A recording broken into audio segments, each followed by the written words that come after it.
Ahoy! Magandang araw ho sa inyong lahat. Welcome back again sa aking YouTube channel. For today's vlog po ay may good news po ako sa inyo dahil ang aking native na baboy po ay nagbigay sa akin napakagandang blessing ngayong araw na ito. Sa ikalawang pagkakataon ho ay nagbigay sa akin si Blackberry ng 7 healthy piglets at talaga naman pong napaka-cute ng kanyang mga anak.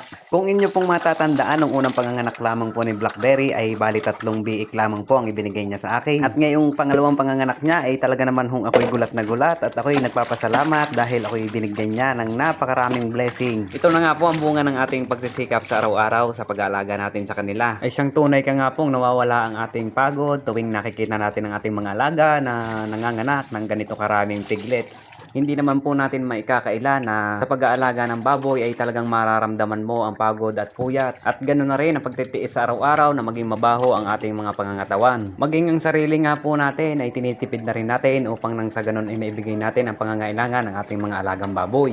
Pero kapag ganitong nanganganak na ang ating mga alaga ay sadyang tunay kang pawim-pawi ang ating mga paghihirap dahil mapapalitan ito ng saya at nag-uumapaw na pasasalamat sa Panginoon dahil nasusuklian ang ating mga paghihirap. Tulad nga niyan, kung makikita nyo sa video, ay sino ho ba naman ang hindi sasaya kapag ganyang kalusog ang mga biik na ipapanganak ng inyong mga alaga.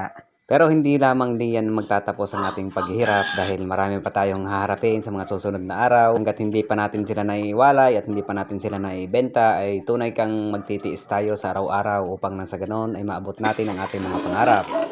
So hanggang dito na lamang po muna ang aking update sa aking mga alaga. Sa ngayon po ay samahan niyo muna ako at ako'y magpapakain muna ng aking mga alagang inahin. Itong mga inahin ko po ito ay mga buntis na ulit at pakakaabangan po natin kung ilang biik ang kanilang ibibigay sa atin. Dahil kahit ilang biik ang ibigay nila sa atin ay malugod natin itong ipagpapasalamat sa ating Panginoon dahil yan ay blessing pa rin galing sa ating nasa itaas. Maraming salamat sa inyong panonood mga kaumay.